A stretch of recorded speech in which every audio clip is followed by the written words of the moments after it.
Hello students, this is Amit Tiwari, your computer science teacher. Today I am going to start the first chapter of computer science, and the title of the chapter is Review of Python.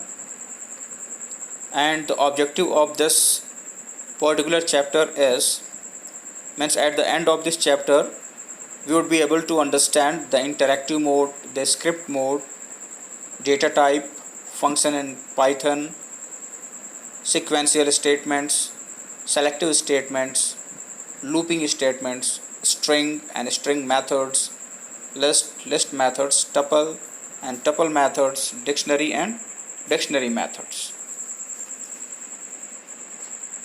So students, we have already studied this particular programming language Python, which is an object oriented language in class 11th, and Python is a high level language and we need to have Python interpreter installed in our computer to write and run Python program.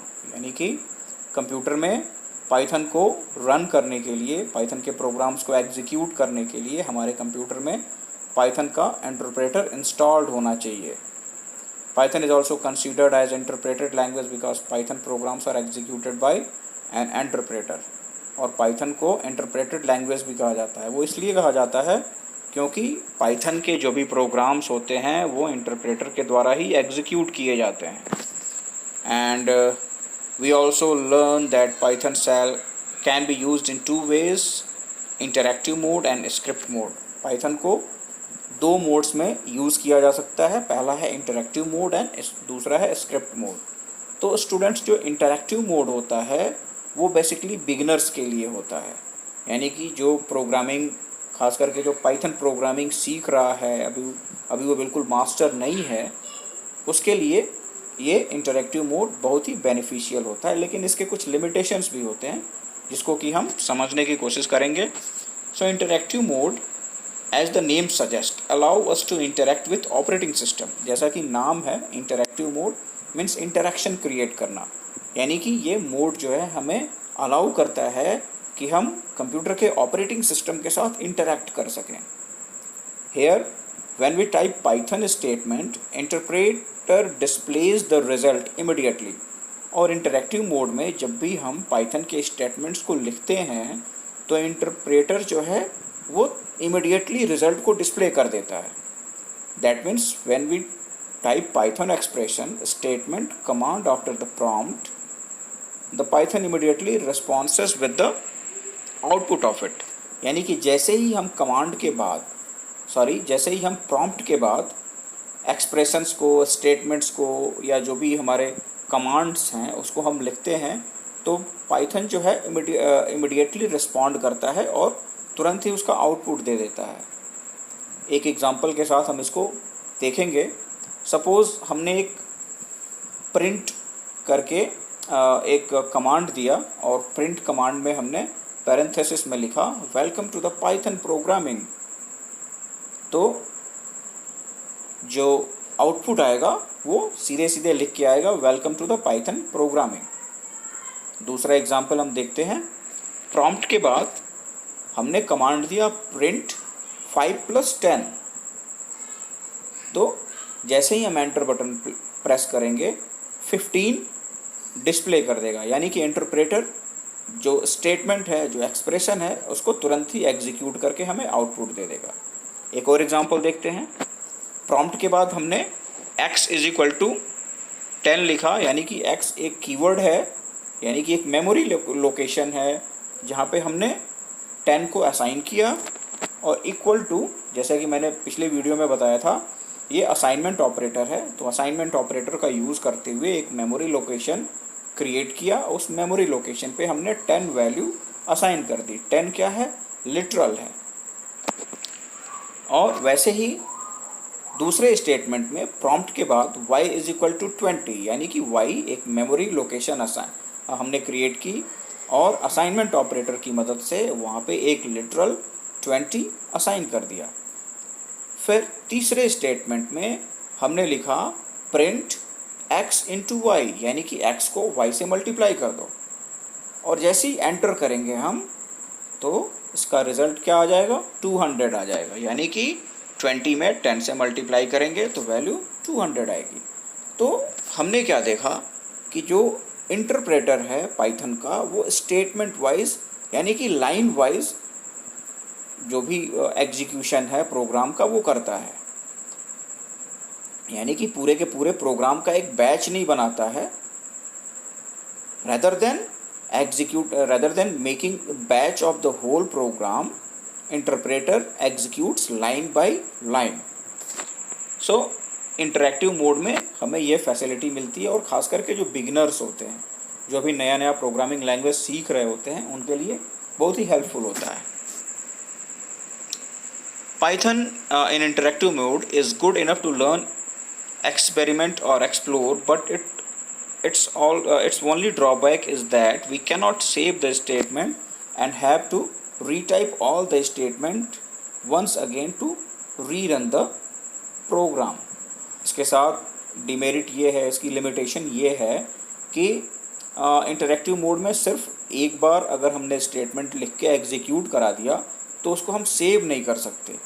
वही statement या वही programme फिर से execute करने के लिए हमें फिर से उस स्टेटमेंट या प्रोग्राम को लिखना पड़ता है। तो ये एक लिमिटेशन है इसकी। एक और एग्जांपल यहाँ पे दिया हुआ है, इसको हम समझने की कोशिश करेंगे। Input any two numbers and to find quotient and remainder. हमें दो नंबर इनपुट करना है और उसका कोसेंट और रिमाइंडर फाइंड करना है, यानी कि एक प्रोग्राम ऐसा बनाना है कि जिसमें कि हम दो नंबर्स इनपुट करें और उन दोनों नंबर्स में डिवीज़न का ऑपरेशन हो और कोसेंट और रिमाइंडर हमें पता चल जाए। इसके लिए हमें एक स्क्रिप्ट मोड में कोड लिखना है। तो देखते हैं कैसे लिखा जाएगा। सबसे पहले ए कीवर्ड हम असाइन करेंगे, यानी कि एक मेमोरी लोकेशन क्रिएट करेंगे। मेमोरी लोकेशन में असाइनमेंट ऑपरेटर की मदद से हम लिखेंगे इनपुट और ब्रैकेट्स में लिखेंगे पैरेंथेसिस के बीच में एंटर फर्स्ट नंबर, यानी कि इनपुट एक कमांड है। इनपुट कमांड देने से जो ये कमांड है वैल्यूज़ को एक्सेप्ट करता है। फिर बी एक मेमोरी लोकेशन असाइन करेंगे। असाइनमेंट ऑपरेटर की मदद से कमांड देंगे इनपुट, ब्रैकेट्स में कॉमा डाल के लिखेंगे एंटर सेकंड नंबर। फिर प्रिंट कमांड देते हुए पैरेंथेसिस में लिखेंगे कोसेंट, और कोसेंट को हम डिफाइन करेंगे कि कोसेंट कैसे आएगा। तो नॉर्मली जब हम डिवाइड करते हैं, सपोज़ 5 है, 5 को हमें 2 से डिवाइड करना है तो 5/2 लिखेंगे। तो बिल्कुल इसी सिंटैक्स को फॉलो करते हुए हमने कोसेंट को डिफाइन किया है, यानी कि a divided by b। a में हमने फर्स्ट नंबर को इनपुट करने का कमांड दिया है, b में हमने सेकंड नंबर को इनपुट करने का कमांड दिया है, और फिर हमने कोसेंट को डिफाइन किया है a डिवाइडेड बाई b। फिर जो नेक्स्ट स्टेटमेंट हमने दिया है उसमें प्रिंट कमांड फिर से दिया है। प्रिंट कमांड के बाद पैरेंथेसिस में रिमाइंडर लिखा है। अब रिमाइंडर के लिए a&b। तो इसका जो आउटपुट है वो इंटरैक्टिव मोड में आएगा। एंटर फर्स्ट प्रोग्राम, जैसे ही हम एंटर बटन दबाएंगे लिख के आएगा एंटर फर्स्ट नंबर, तो हम फर्स्ट नंबर अपना दे देंगे। एंटर सेकंड नंबर एंटर करने के लिए पूछेगा, सेकंड नंबर दे देंगे। और जैसे ही हम हिट करेंगे एंटर बटन, हमारा रिज़ल्ट हमारे सामने आ जाएगा। तो अगर 10 को 3 से डिवाइड करेंगे तो कोसेंट 3 आएगा और रिमाइंडर 1 बचेगा। तो ये क्या है? ये स्क्रिप्ट मोड है। स्क्रिप्ट मोड में हमने ये देखा कि पूरे के पूरे स्क्रिप्ट को एक बार में इंटरप्रेटर जो है एग्जीक्यूट कर रहा है, बजाय लाइन वाइज एग्जीक्यूशन के। जो नेक्स्ट टॉपिक है वो वेरिएबल एंड टाइप्स का है। तो one of the most powerful feature of a programming language is the ability to manipulate variables. When we create a program, we often like to store values so that it can be used later. We use objects, variables to capture data. which then can be manipulated by computer to provide information. By now we know that object variable is a name which refers to a value. तो किसी भी programming language का जो variable होता है एक बहुत ही powerful tool होता है, और हर एक प्रोग्रामिंग लैंग्वेज के पास ये एबिलिटी होती है कि वो वेरिएबल्स को मैनिपुलेट कर सके।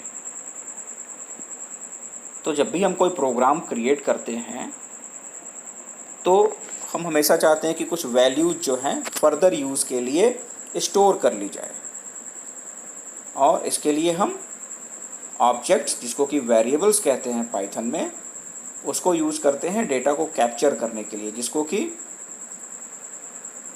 कंप्यूटर के द्वारा इंफॉर्मेशन प्रोवाइड करने के लिए हम बाद में मैनिपुलेट कर सकें। And by now we know that object variable is a name which refers to a value. So every object has an identity, a type and a value. तो हर एक ऑब्जेक्ट जो है एक आइडेंटिटी रखता है, उसका एक टाइप होता है और एक वैल्यू को वो स्टोर करता है। तो सबसे पहले देखते हैं कि आइडेंटिटी क्या है। तो identity of the object is its address in memory and does not get change once it is created. तो जो आइडेंटिटी होती है वो मेमोरी में क्या होती है, एड्रेस होती है, यानी कि एक पर्टिकुलर लोकेशन होता है मेमोरी में, एंड उसको कभी भी फर्दर चेंज नहीं किया जा सकता। We may know it by typing ID, और आईडी टाइप करके हम इसको जान सकते हैं। नेक्स्ट होता है टाइप, यानी डाटा टाइप। हम किस तरीके का डाटा टाइप यूज़ कर रहे हैं। Type is a set of values and the allowable operation on those values. It can be one of the following, यानी कि टाइप जो है वो एक सेट ऑफ वैल्यूज़ होता है एंड उस पर कौन सा ऑपरेशन परफॉर्म किया जा सकता है ये भी डिसाइड होता है। तो हम देखते हैं कौन कौन से डाटा टाइप्स हैं। तो डाटा टाइप्स में नंबर्स हैं, नन है, सीक्वेंस है, सेट्स हैं एंड मैपिंग है। तो नंबर्स में आ गया इंटीजर हो गया, फ्लोटिंग पॉइंट्स हो गए, कॉम्प्लेक्स नंबर्स हो गए।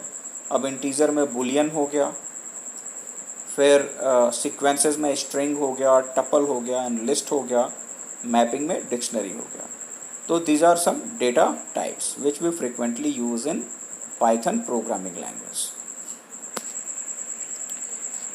So this is for today, students, and the remaining portion of this chapter we will try to discuss in our next video. Till then, have a good day.